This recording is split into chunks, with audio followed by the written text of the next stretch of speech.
نو منتخب امریکی صدر ڈونلڈ ٹرمپ نے غزہ کے فلسطینیوں کے بارے میں ایک انتہائی غیر متوقع بیان دیا ہے جس کی فلسطینیوں اور حماس کے علاوہ دنیا بھر میں مخالفت کی جا رہی ہے۔ ٹرمپ نے کہا کہ بے گھر ہونے والے لگ بھگ 15 لاکھ فلسطینیوں کو اردن اور مصر اپنے ہاں آباد کریں۔ ان کے بقول یہ آبادکاری عارضی بھی ہو سکتی ہے اور طویل عرصے کے لیے بھی۔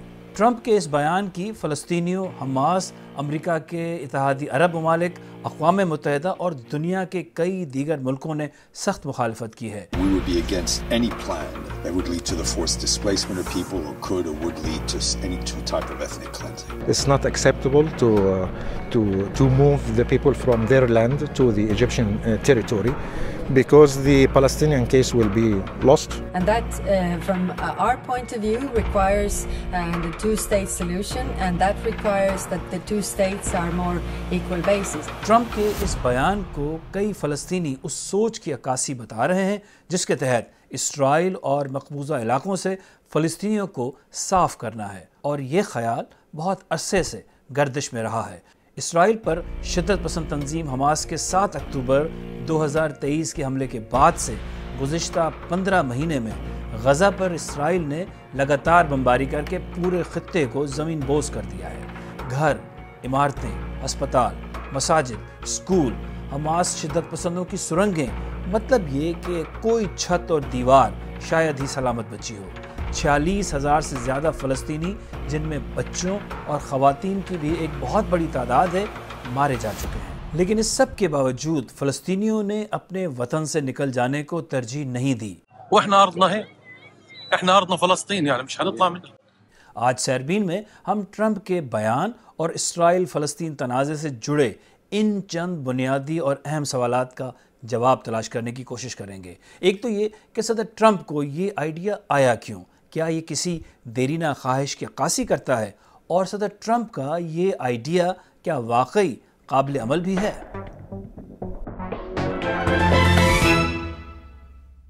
صدر ٹرمپ کہتے ہیں کہ غزہ کی تعمیر کے لیے ضروری ہے کہ اس کو صاف کیا جائے، کیونکہ بقول ان کے یہ علاقہ ایک ڈیمولیشن سائٹ یعنی ایک ایسی تعمیراتی جگہ بن گیا ہے جہاں ہر چیز کو توڑ کر صاف کیا جائے گا۔ I'm looking at the whole Gaza Strip right now and it's a mess. It's a real mess. You'd like Jordan to house people from Gaza? To take people. I'd like Egypt to take people. I'm talking about probably 1.5 million people. And we just clean out that whole thing. It's literally a demolition site right now. Almost everything's demolished and people are dying there. So I'd rather get involved with some of the Arab nations and build housing at a different location where they can maybe live in peace for a change. Temporarily, or would they go back? Could be temporarily, could be long term. لیکن فلسطینی اور باقی دنیا ماضی نہیں بھولی۔ ان کو معلوم ہے کہ جب ماضی میں فلسطینی پناہ گزین بن کر دوسرے ملکوں میں گئے تھے تو اسرائیل نے ان کا واپس آنے کا حق ان سے چھین لیا تھا۔ آج تک ان کو واپس نہیں آنے دیا گیا۔ حقیقت یہ ہے کہ فلسطینیوں اور اسرائیل کے درمیان اب تک معاہدہ نہ ہونے کی راہ میں ایک بڑی رکاوٹ ان فلسطینی پناہ گزینوں کو واپس آنے کا حق نہ دینا ہے۔ شاید یہی وجہ ہے کہ حماس نے اس خیال کو مسترد کر دیا ہے۔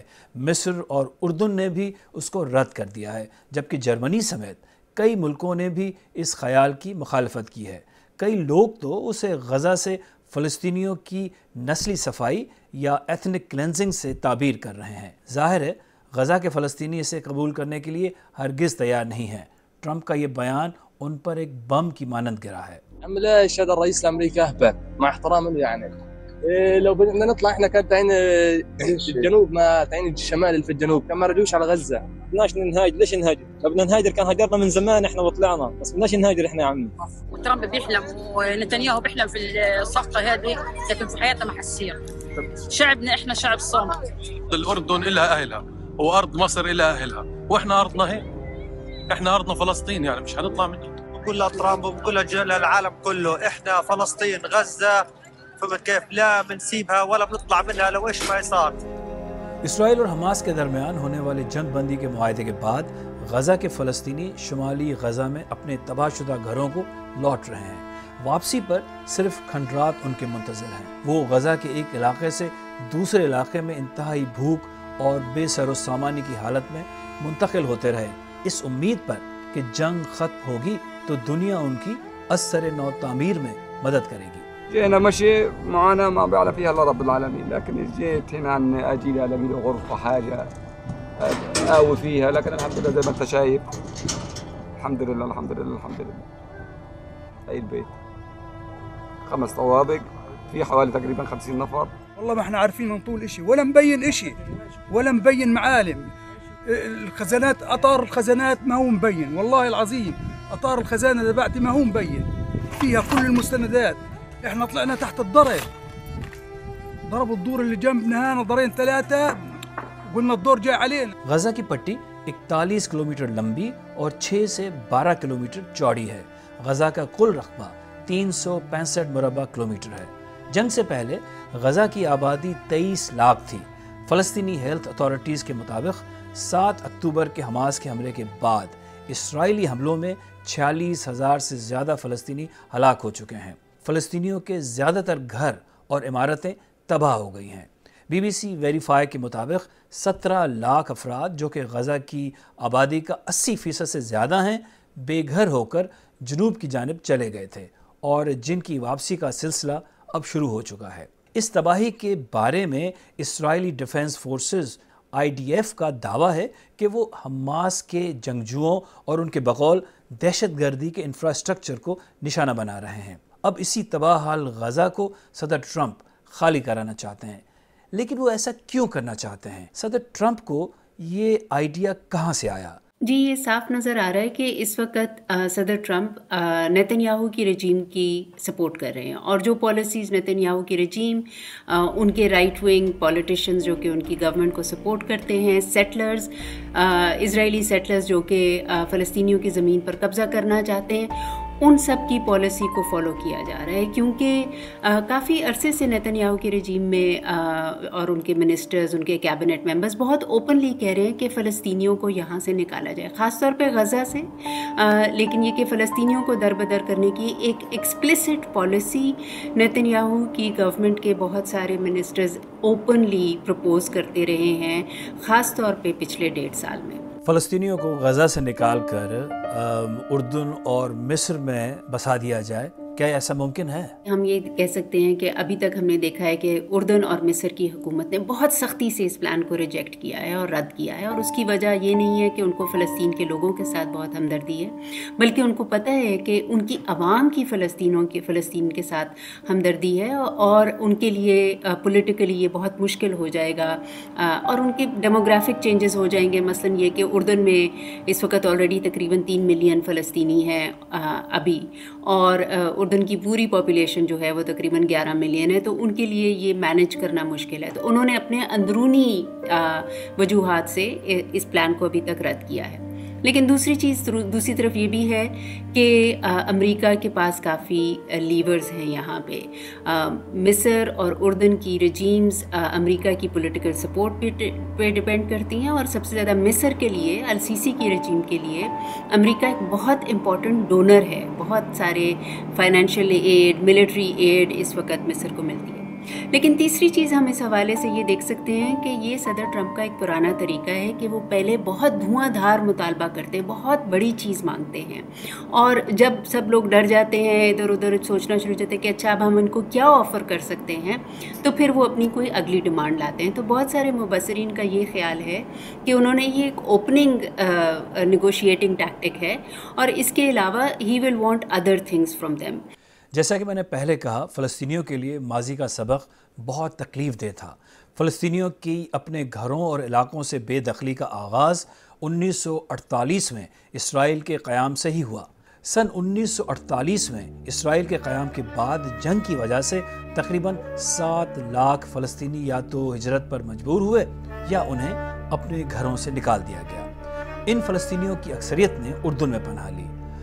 اس کے بعد 1967 کی جنگ میں اسرائیل نے غرب اردن اور غزہ کی پٹی پر قبضہ کر لیا اور 3.5 لاکھ سے زیادہ فلسطینی اردن چلے گئے. Institute for middle eastern understanding کے مطابق سن 2021 تک دنیا بھر میں ڈسپلیسڈ فلسطینیوں کی تعداد 92 لاکھ کے قریب پہنچ چکی تھی، جن میں سے تقریباً 23 لاکھ ریفیوجی کی حیثیت سے اردن میں رہتے ہیں، جبکہ شام میں تقریباً 6 لاکھ اور لبنان میں 4.25 لاکھ فلسطینی ریفیوجی موجود ہیں۔ اپنے گھروں سے بے دخل اور دوسرے ممالک میں پناہ لینے والے لاکھوں فلسطینیوں نے صرف اسرائیلی کارروائیوں کا ہی سامنا نہیں کیا، بلکہ ان ممالک میں بھی ان کے ساتھ برا ہوا جہاں وہ پناہ لینے پر مجبور ہوئے تھے۔ 1971 میں اردن میں فلسطینی مزاحمتی تنظیم پاپولر فرنٹ کے بڑھتے ہوئے اثر و رسوخ کی وجہ سے اردن کے حکمران شاہ حسین نے فلسطینیوں کے خلاف آپریشن کیا، جس میں 3000 سے زیادہ فلسطینی ہلاک ہوئے۔ اس واقعے کو بلیک سپٹمبر کے نام سے بھی یاد کیا جاتا ہے۔ اس قتل عام میں ایک کنیکشن پاکستان کا بھی تھا، اور وہ یہ تھا کہ پاکستان کے جنرل ضیاء الحق اس زمانے میں بریگیڈیئر کے عہدے پر تھے اور وہ اردن کی فوج کو تربیت دینے کے لیے وہاں موجود تھے۔ انہوں نے فلسطینیوں کے خلاف آپریشن میں شاہ حسین کی مدد کی تھی۔ اقوام متحدہ کے اعداد و شمار کے مطابق تو اس آپریشن میں تقریباً 3000 فلسطینیوں کو مارا گیا تھا، لیکن فلسطینی ذرائع اس تعداد کو کئی گنا زیادہ بتاتے ہیں۔ اسرائیل کے اندر کیے جانے والے بعض اوپینین پولز کے مطابق اسرائیلیوں کی ایک بڑی تعداد غزہ میں فلسطینیوں کو دوبارہ بسانے کے خلاف ہے۔ اسرائیلی حکومت نے اب تک یہ پالیسی نہیں اپنائی اور نہ ہی اس کا اشارہ دیا ہے، لیکن حماس کے اسرائیل پر 7 اکتوبر کے حملے کے بعد کئی اسرائیلی اور حکومت میں شامل سخت گیر افراد غزہ کو فلسطینیوں سے صاف کرنے کا مطالبہ کر رہے ہیں۔ یہودی آباد کاروں یا سیٹلرز کی تنظیم نخلا یعنی ہوم لینڈ کی رہنما ڈینیلا وائز نے حال ہی میں جنگ کے دوران یہودی آبادیوں کی تعمیر کے لیے غزہ میں مختلف جگہوں کا سروے کیا ہے۔ وہ گزشتہ برس اپریل میں BBC نیوز کے ساتھ ایک انٹرویو میں کہہ چکی ہیں کہ ان کے پاس 500 یہودی خاندانوں کی ایک فہرست ہے جو فوری طور پر غزہ میں شفٹ ہونا چاہتے ہیں۔ غزہ کے عرب غزہ کی پٹی میں نہیں رکیں گے۔ وہاں کون رکے گا؟ یہودی۔ افریقہ بہت بڑا ہے، کینیڈا بہت بڑا ہے، دنیا غزہ کے لوگوں کو بسا لے گی۔ ہم یہ کیسے کریں گے؟ ہم ان کی مدد کریں گے۔ غزہ کے فلسطینی جو غزہ میں رہنا چاہتے ہیں، کیا آپ کہہ رہی ہیں کہ انہیں زبردستی نکال دینا چاہیے؟ غزہ کے اچھے فلسطینیوں کی نکلنے میں مدد کی جائے گی۔ میں زبردستی کے بجائے مدد کا کہوں گی، کیونکہ وہ جانا چاہتے ہیں۔ اور اگر وہ نہ جانا چاہیں تو؟ نہیں، وہ جانا چاہتے ہیں۔ اگر نہیں تو پھر؟ جانا چاہتے ہیں۔ اگر وہ نہ جانا چاہیں تو؟ عام لوگ اس جہنم میں نہیں رہنا چاہیں گے۔ آپ جو کہہ رہی ہیں وہ ایک پوری نسل کو صاف کرنے کا منصوبہ لگتا ہے۔ آپ اسے ایتھنک کلینزنگ کہیں یا مہاجرین کہیں، جو چاہے کہہ لیں۔ آپ اسے نسل پرستی کہنا چاہیں تو کہہ لیں، آپ اپنی تشریح کر لیں۔ میں نے تو اسرائیلی ریاست کے تحفظ کا راستہ چنا ہے۔ حماس نے اسرائیل پر جو حملہ کیا تھا اس سے فلسطینیوں کو کیا حاصل ہوا، اور اس کے بعد جو اسرائیل نے غزہ کو تباہ کر دیا اور ہزاروں لوگوں کو ہلاک کیا، اس سے اسرائیل کو کیا حاصل ہوا؟ ان سوالوں کے جواب کا دائر و مدار ہر کسی کی حالات سے متعلق اپنی تشریح پر ہے، لیکن ایک چیز بہت واضح ہے، اور وہ یہ ہے کہ اسرائیل فلسطین تنازع کا کوئی بھی حل اور زیادہ مشکل ہو گیا ہے۔ روایتی 2 ریاستی حل دور دور تک نظر نہیں آ رہا، بلکہ صدر ٹرمپ کے بیان کے بعد بعض ماہرین تو یہ خدشہ ظاہر کر رہے ہیں کہ شاید اب اس تنازع کے ایک ریاستی حل کو فروغ دیا جا رہا ہے، ایک ایسی اسرائیلی ریاست جس میں فلسطینیوں کا کوئی وجود نہ ہو۔ کیا ایسا ممکن ہے؟ ایک ریاست کے 2 مختلف پروپوزلز ہیں۔ ایک پروپوزل وہ ہے جو کہ اسرائیلی رائٹ ونگ پولیٹیشنز پروپوز کر رہے ہیں، جس میں کہ واقعی جن کا یہ ایک خیال ہے کہ اس میں فلسطینیوں کی زمین پر قبضہ کر لیا جائے لیکن فلسطینیوں کو نکال دیا جائے۔ یہ ویسے اس لیے بھی بہت مشکل ہے کیونکہ اس وقت جو اسرائیل ہے، جس ملک کو اسرائیل کہا جاتا ہے، وہاں تقریباً 20% پاپولیشن جو ہے وہ عرب اور فلسطینی ہے۔ دوسرا ایک ریاست کا پروپوزل فلسطینیوں کا بھی ہے۔ بہت سارے فلسطینی پچھلے سال ڈیڑھ میں خاص طور پہ یہ کہنا شروع ہو گئے ہیں کہ یہ 2 ریاستیں جس میں کہ ایک فلسطینی ریاست 2 مختلف علاقوں پہ مشتمل ہے، ایک طرف غزہ ہے، درمیان میں اسرائیل ہے، دوسری طرف ویسٹ بینک ہے، یہ 2 ریاستیں بنانا زیادہ مشکل ہے۔ وہ ایک ریاست وہ بھی چاہتے ہیں، لیکن وہ ایک جمہوری ریاست چاہتے ہیں جس میں کہ فلسطینیوں کے برابر کے حقوق ہوں۔ سخت گیر اسرائیلی اور ان کے امریکی حمایتی اس آئیڈیا کو بہت عرصے سے پش کرتے رہے ہیں کہ غزہ ہو یا مقبوضہ غرب اردن، ان علاقوں کو اسرائیل کا حصہ ہونا چاہیے اور وہاں رہنے والوں کو عرب یا مسلمان کہا جائے، نہ کہ فلسطینی۔ اس آئیڈیا کا بظاہر مطلب یہ نظر آتا ہے کہ فلسطین نام کے خطے کو جغرافیہ سے ہی غائب کر دیا جائے۔